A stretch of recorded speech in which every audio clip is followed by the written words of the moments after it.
ગુજરાતમાં મે મહિનાના અંતમાં વાતાવરણમાં અચાનક પલટો આવ્યો છે. હવામાનનો મિજાજ કંઈક એવી રીતે બદલાયો છે કે કાળઝાળ ગરમી વચ્ચે હવામાન વિભાગ તરફથી વાવાઝોડા અને વરસાદની આગાહી મળી રહી છે.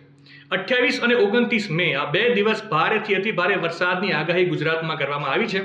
ત્યારે હવામાન વિભાગના જણાવ્યા અનુસાર ગુજરાતના કયા કયા જિલ્લાઓમાં વરસાદનું રેડ એલર્ટ છે, ક્યાં યલો એલર્ટ છે અને ક્યાં મધ્યમ વરસાદની આગાહી છે, એ વિશે હું આપને મહત્વની થોડી અપડેટ આપી દઉં. તો સૌથી પહેલા ભાવનગર, આણંદ, વડોદરા, પંચમહાલ, દાહોદ, છોટા ઉદેપુર, નર્મદા, ભરૂચ, સુરત અને તાપીમાં ભારે વરસાદનું રેડ એલર્ટ આપવામાં આવ્યું છે. જ્યારે દક્ષિણ ગુજરાતના ઘણા ખરા જિલ્લાઓમાં જેમ કે વડોદરા, ડાંગ, નવસારી, વલસાડ, દમણ, દાદરા નગર હવેલીમાં, સૌરાષ્ટ્ર અને કચ્છના પણ અમુક જિલ્લાઓમાં આવી ગયા છે જેમ કે સુરેન્દ્રનગર, રાજકોટ, જામનગર, પોરબંદર, જુનાગઢ, અમરેલી, ભાવનગર, મોરબી, દ્વારકા, ગીર સોમનાથ, બોટાદ, કચ્છ અને દીવમાં વરસાદને લઈને હવામાન વિભાગે યલો એલર્ટ જાહેર કર્યું છે.